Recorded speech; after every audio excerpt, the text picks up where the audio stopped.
अब तो आप वो कर रहे हो, सबसे पहले उसको अरेस्ट करके जेल भेजो और अपनी चार्जशीट में बताओ क्या है। कोर्ट को बताना कि भाई आपने क्यों उसको किया, आपने एफआईआर है ना नामजद उसके खिलाफ काम है। अगर ये हत्या किसी दलित के बच्चे ने कर दी होती ना तो आपको पूरे परिवार को चौराहे पर ला देते। पुलिस में जानता हूँ अच्छी तरह से। क्यों धमकी दे रहा है, ये क्या बात हुई? क्यों शर्मा जी ऐसे धमकी मिलेगी तो फिर पुलिस का क्या फायदा? उसको कहो ना धमकीबाज को हैसियत में रहना। क्या हो गया कि मर गए क्या लोग इस देश में? क्या नाम है उसका? विजय सिंह। वो पहले भी कई बार जेल वेल गया, ये उसकी बेल वेल कराता तो जेल गया है। ऐसा मत सोचो हैसियत में रहे, उससे बाहर ना जाए। अगर वैसा मन हो तो फिर ये खराब हो जाएगा। और हम किससे कमज़ोर नहीं, ये बात अच्छी तरह समझ लें। और हमने कई बार राजीव हमारे यहाँ रह गए, वो जानते हैं।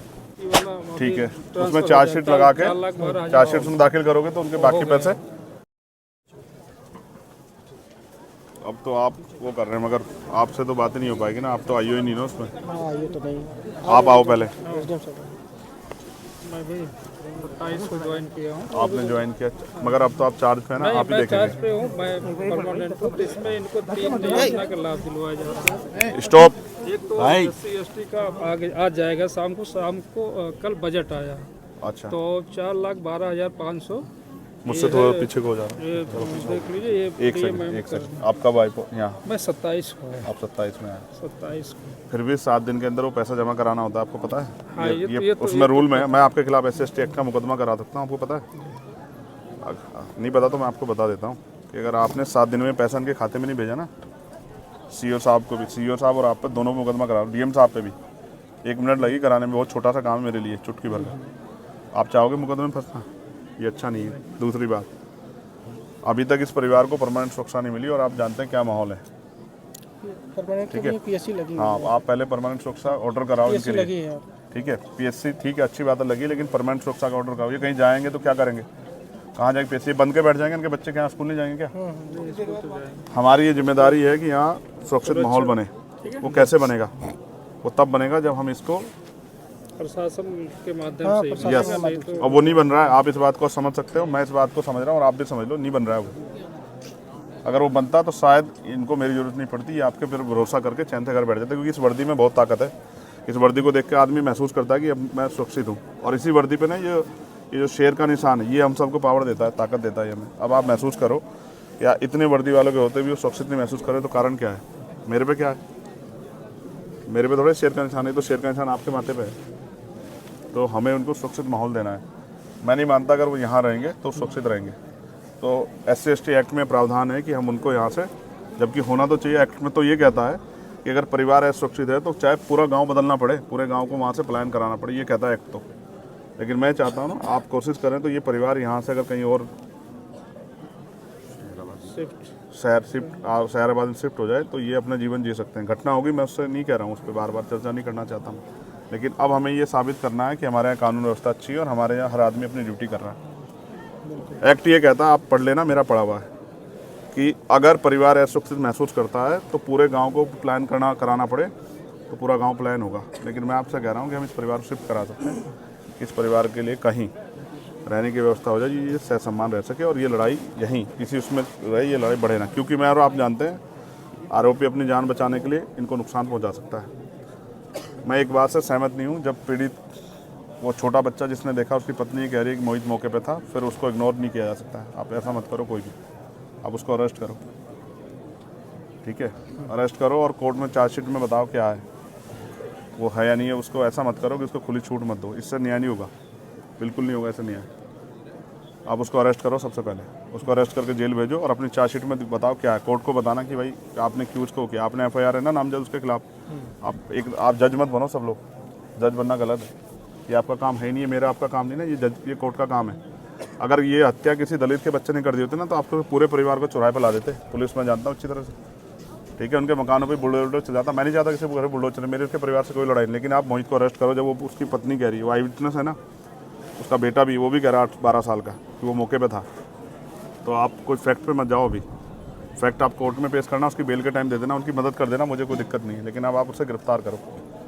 और अगर आप ये सोचते हो कि भाई गिरफ्तार नहीं करेंगे तो फिर मुझसे कोई उम्मीद मत करो। बिल्कुल, मैंने तो कह दिया कि हम 8-10 दिन बाद एक बड़ा प्रोटेस्ट करेंगे और अनिश्चितकालीन करेंगे। बिल्कुल, मुझे कोई वो नहीं है, मेरे पास कोई ऐसा मेरी नौकरी नहीं है ना, मैं कोई ऐसा, मैं सदन में मेरे बगैर नहीं चलेगा। मैं नहीं जा रहा हूँ कहीं भी, मैं तो आ जाऊँगा। आप तय कर लो अपने उससे। मैंने आपको बता दिया 2 चीज़ें, एक आप लाइसेंस की व्यवस्था कराओगे उनको, आर्म्स लाइसेंस उनका बनवाओगे, ये दोनों बच्चों का, ये इनका राइट है। दो भाई हैं ये, दोनों भाइयों, क्योंकि इनको तो खतरा है ना, इनको तो चाहिए आर्म लाइसेंस, मुझे और आपको थोड़ा चाहिए। जिसको खतरा उसी को जरूरत है ना हम लोग को तो नहीं चाहिए।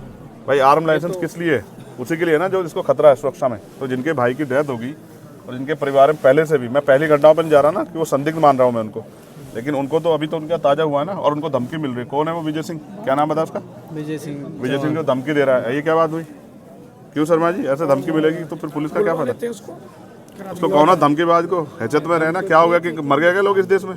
क्या नाम है उसका? विजय सिंह। वो पहले भी कई बार जेल वेल गया, ये उसकी बेल वेल कराता तो जेल गया है। ऐसा मत सोचो ना, ये ऐसा माहौल मत बनने दो ना आपकी वर्दी पे साख पे बात आ जाए। ऐसा क्या होगा? आपके लिए भी जाति में मायने रखती है? मुझे तो नहीं लगता मायने रखती है, बिल्कुल नहीं रखनी चाहिए। जब आपने वर्दी पहन ली और आप उस कुर्सी पे बैठ गए तो कोई जाति नहीं हो सकती है। कोई जात नहीं है। तो इसलिए आपसे कह रहा हूँ, एक तो उसको विजय को समझाओ कि अपनी हैसियत में रहे, उससे बाहर ना जाए। अगर वैसा मन हो तो फिर ये खराब हो जाएगा, और हम किससे कमज़ोर नहीं, ये बात अच्छी तरह समझ लें। और हमने कई बार, राजीव हमारे यहाँ रह गए, वो जानते हैं, हम उसमें पढ़ना नहीं चाहते, बिल्कुल कह रहा हूँ, बिल्कुल। लेकिन अगर बच्चों पे आँच आ गई ना तो मुझसे नहीं बुरा होगा कोई, ये बात आप सोच लेना। नहीं अगर आप किसी ने मुझे बताया ना, मैं इनसे मैंने नहीं दिया नंबर, इनको टच में रहूँगा। अगर इन्होंने कहा धमकी कोई दे रहा है तो फिर मैं यहीं आके बैठ जाऊँगा, निश्चिंत रहिए, मैं नहीं जाऊँगा, मेरा घर है। फिर आप अपने आप संभालना कोई प्रॉब्लम नहीं कि वो हम देख लेंगे इसको। बिल्कुल निश्चिंत रहिए। एक इनका पारिवारिक लाभ अलग कर दिया गया है। ठीक है। एक जो है मुख्यमंत्री बाल सेवा योजना, ठीक है, वो कर दिया गया। वृद्धावस्था पेंशन ठीक कर है। दिया गया। और आप रहने वाले कहाँ के? मैं अम्बेडकर नगर का हूँ। Very good. मैं आपसे रिक्वेस्ट कर रहा हूँ, आपकी कलम में बहुत ताकत है, और डीएम साहब से मैं कहूँगा, एक तो इनके लिए पेंशन का प्रावधान है, इसकी माता जी के लिए वो पेंशन का प्रावधान आप कर सकते हैं, जबकि इसमें कल ही चर्चा हुई है। हो गया। आप भी जानते हैं ना भाई, कल से पहले चर्चा नहीं हुई ना। 27 ज्वाइन किया तो मुझे पता चला, तो मैं फिर आकर एक्टिव किया। आप महसूस करो ना, कल ही इनसे आधार कार्ड मांगे ना, ये नहीं हुआ है। देखो, अगर आप ही सब लोग अपने आप सही कर देते ना तो मेरी जरूरत नहीं पड़ती। क्या करेगा चंद्रशेखर? मैं भी आपसे कहूँगा ना भाई, मैं किसे कहूँगा? बिल्कुल सही। तो नहीं हुआ, वो सच बात बता रहा हूँ, नहीं हुआ, उस तरह से नहीं हुआ। हो सकता है कोई दबाव, कोई प्रेशर हो। आधार कार्ड ज्वाइंट खाते के लिए मांगे गए होंगे बच्चों कल वो सबसे पहला वो है, वो एक्ट का हिस्सा है, वो हमारी ताकत है। पहले आप ये बताओ, ये लड़ेंगे कैसे ये अपने? भाई अगर वो बेल के लिए हाई कोर्ट चला जाए, यहाँ उसको बेल ना मिले 302 में, वो हाई कोर्ट चला जाए, तो ये हाई कोर्ट जाके उसको अपोज कैसे करेंगे आप बताओ? उसमें चिन्हित भी करा दिया उसके बाद को, यहीं से जल्दी उसे सजा कराने का भी प्रोसेस चल रहा हुआ। नहीं तो उसको ना फास्ट ट्रैक कोर्ट में हम लेके जाएंगे, तब वो होगा। लगवा दिया है, ठीक है, और जल्दी से जल्दी उसमें सजा। मैं ये बात आपसे इसलिए कह रहा हूँ, ऑपरेशन कन्विक्शन चल रहा है, उसमें उसको करा दिया गया। सीरियसली कह रहा हूँ। जब मुख्यमंत्री से बात करते हैं हमें बड़ी खुशी होती है कि भाई ये न्यायप्रिय प्रदेश बन गया है, कानून व्यवस्था अच्छी। और जब ऐसी घटनाएं होती है और उसमें अधिकारी कर्मचारी का रोल ऐसा होता है ना, तो बहुत अजीब लगता है कि क्या दलितों के लिए, मैं नहीं कह रहा था वो, मगर ये सच है, कहना पड़ेगा, क्या दलितों के लिए कानून अलग है क्या इस देश में? नहीं, वो तो संविधान से ही चलता है। तो संविधान फिर ऐसा कैसे? मैं तो देखता हूँ ना सब चीज़ों को, मेरे पास सारी घटनाएं आती है, मैं जाता नहीं हूँ। मैं इसलिए नहीं जाता कि इसका परमानेंट सोल्यूशन ढूंढ रहा हूँ मैं, इसका परमानेंट सोल्यूशन जाना नहीं है। तो मैंने आपसे मांग रखी, एक, मैं ये नहीं कह रहा हूँ कि आप खेती के लिए पट्टा दें जबकि वो प्रावधान में है, क्योंकि इनके पास ज़मीन है, मैंने उनसे पूछा, तो मैं उसके लिए नहीं कह रहा हूँ। मैं आपसे कह रहा हूँ, एक, इनके लिए आर्म्स लाइसेंस। दूसरा, अगर हम इनको यहाँ से शिफ्ट करा दें, ये एक्ट का पार्ट है, और अब आप पे बजट भी आप इस कर सकते हैं, ठीक है। दो, तीसरा, एक सुरक्षित माहौल उनके लिए, सुरक्षा व्यवस्था, क्योंकि बच्चे छोटे स्कूल जाए, उन पर क्या गहरा असर पड़ रहा होगा, उनका स्कूल बंद हो गया। कभी तो उनके मन में आएगा ना 2-4 दिन में कि हम स्कूल क्यों नहीं जा पा रहे, उनकी माँ क्या कहेगी? तो उत्तर प्रदेश में कानून व्यवस्था ऐसी कि आप जा नहीं सकते क्योंकि मर जाओगे। ये तो आपकी साख पे सवाल खड़ा हो जाएगा। फास्ट ट्रैक कोर्ट में मुकदमा और परिवार को मुआवजा सरकार दे तो बहुत अच्छी बात है, हम तो करेंगे, हम लोग आपस में मिलकर करेंगे, हमने तय कर लिया। जिस दिन हम बड़ी पंचायत बुलाएंगे उस दिन हम करेंगे, चाहे हमसे जो भी जुटे वो हम करेंगे। मैं आपको नहीं कह रहा, लेकिन आप चाहो तो कर सकते हैं। ये दुआएं देंगे सब लोग आपको कि भाई किसने हमारी मदद की। देखो, बाप कुछ भी हो, चाहे मिट्टी का हो, लेकिन वो अपने बच्चों को किसी आगे हाथ नहीं फैलाने देता। वो कोशिश करता है कि वो उनकी सारी लड़ाई लड़ दे। 2 छोटे बच्चे हैं, क्या उनकी शादी कौन करेगा? जब वो उनकी शादी का समय आएगा, आप और मैं कहाँ होंगे पता है थोड़े, और कौन जिंदा रहेगा कौन है ये भी नहीं पता ना। लेकिन वो बाप था ना, वो सब कुछ कर लेता, चाहे वो कैसे करता, लेकिन वो कर लेता। लेकिन ख़त्म कर दिया ना सब कुछ। तो इसलिए आपसे कह रहा हूँ कि आप कोशिश करो कि ये सब चीज़ें हों। उनकी पेंशन की व्यवस्था, इसकी व्यवस्था पेंशन की तो हो गई, पेंशन होगी, पेंशन का हो गया, SC ST वाला ठीक है। उसमें चार्जशीट लगा के, चार्जशीट में दाखिल करोगे तो उनके बाकी पैसे, ठीक है, सब एक मुश्त दे दिया। ठीक है। अब इनकी असला का लाइसेंस, ठीक है, एक इनके लिए परमानेंट सुरक्षा, और क्या बचा, किस पे चर्चा की थी मैंने, क्या कहा था तुमसे? बच्चों उसके लिए 2500 रुपए के लिए वो शिक्षा जो है तो मिलेगा। वो कर सकते हैं, मैंने एक डीएम साहब से कराई थी उनके बच्चों की। हाँ दो बच्चों को मिलेगा 2500 रुपये पर मंथ। हाँ है वो 2500 रुपये का प्रावधान है एक बच्चे का, 3 में से 2 का होता है वो। मैंने कराया, मेरे अच्छी तरह आगरा में एक डीएम थे, उन्होंने बहुत अच्छे डीएम थे, उन्होंने मुझसे बात की और उन्होंने करा कर दिया। ठीक है, बस अब मैं ये चाहूँगा ना, एक सबसे बड़ी जो है ना, जो साख पे सवाल आया खाकी की, वो ये है कि वो जो दूसरा आरोपी है जो मौके पे मौजूद था, जब वो कह रहे हैं मैंने उनको कसम धर्म दे के सब कुछ पूछ लिया और मैंने ये भी कह दिया, सारे फैक्ट बता के पूछ लिया कि भाई इससे कमज़ोर हो जाएगा, तो वो कह रहे हैं वो मौके पे था, तो अब आप उसमें कोताही मत बरतो। वो ताकतवर हो सकता है, मैं समझ सकता हूँ, लेकिन ऐसा मत करो। नहीं कानून से बड़ा ताकतवर कोई नहीं हो सकता, आप समझो। ठीक है ना, बिकरू याद है ना आप लोगों को? कानून से बड़ा फिर क्या हुआ, और अभी हुआ एक दरोगा जी को लगी ना, फिर उसको विनय वर्मा को लाके कि हम वो मौके पर वो करवाने गए थे, बरामदगी, और वहीं मौके मार दिया पुलिस ने। हम सब जानते हैं, तो हम सब देखते हैं, हम नहीं वो कर रहे ना, जो गलत कर रहा है उसके साथ गलत करो, लेकिन सही के साथ गलत हो रहा है तो फिर ये अच्छा नहीं है। तो इसलिए उसको अरेस्ट करो राजीव भाई, और कह देना चारू मैडम से मैं एक ही उस तक वो करूँगा, मैं आज उनकी रिस्पेक्ट करूँगा अगर वो इस काम कर देंगी, और नहीं करेंगी ना, ऐसे ज़्यादा धमका रही है ना, वो जो सुन रहा था मैं अभी, आप थे पता नहीं कोई अंदर ही, तो कह रही है अच्छा इनकी ज़्यादा मदद करोगे ना और इनको भड़काओगे तो मैं तुम पे ठोके, क्या कर देंगे, ठोके मुकदमा? नहीं ऐसे नहीं कह सकते, मैं आपको सुनाऊँ, आपको कभी नहीं कह सकते, सुनाऊँ आपको? कभी नहीं कह सकते। राममोहन जी सुनोगे? चलिए ठीक है, वो हम बात कर लेंगे। भेजिए, हम सुन मैंने सुन लिया ना, मैंने सुन लिया, मैं रहा हूँ आपके पास। मैं बिल्कुल, मैं विदाउट फैक्ट कोई बात नहीं करता हूँ। देखो जो मुझे जानता है ना वो जानता, मैं बिना उसके नहीं बहस करता हूँ। मैंने वो सुनी हो, कह रही है हम करते रहे अपना काम, तुम्हें कोई बात करनी, हाँ करो, उनसे बात, उनके रिश्तेदारों को नहीं बात करने, तो क्या कर रहे हो, कैसे होता है कानून व्यवस्था? अधिकतर तो सारी जितनी भी आपकी बातें हैं एसडीएम साहब ने बताया था, और परसों ये प्रोसेस में पूरी होगी। एक लाइसेंस वाला इनका फार्म लाइसेंस और स्थापना के लिए मैं आपको एक सीनियर अधिकारी मानते हाथ जोड़ के आपसे आग्रह करूँगा। 8 तारीख तो है, मेरा आज मैं 11 तारीख को इन्फॉर्मेशन लूँगा और 11 तारीख तक मैं देखूंगा कि आपने कहाँ तक वो बढ़ा दिया। 11 तारीख की शाम को फिर मैं इस पर अपना मत रखूंगा, मैं आपसे बिल्कुल स्पष्ट कह रहा हूँ। उसकी जरूरत फिर मैं हो जाएगा, ठीक है, उससे पहले आप ये समझना कि ये चंद्रशेखर ने आपसे आग्रह किया हाथ जोड़ के कि उसको आप कर दो, लाइसेंस करा दें, हो जाएगा। हो जाएगा। मैंने उनको वचन भी दिया कि आपको आपकी सुरक्षा में कोई कोताही नहीं होगी, इसको आप कह के आज ही करा दो सीओ साहब। बिल्कुल बिल्कुल, ठीक है, हाँ आचार संहिता लगने से पहले। ये हम कराते हैं। मैं अपने लिए नहीं मांग रहा हूँ ना, देखो आप महसूस करो, मैं तो वो हूँ गोली खा के बैठा हूँ, मैं अपने लिए नहीं कह रहा हूँ।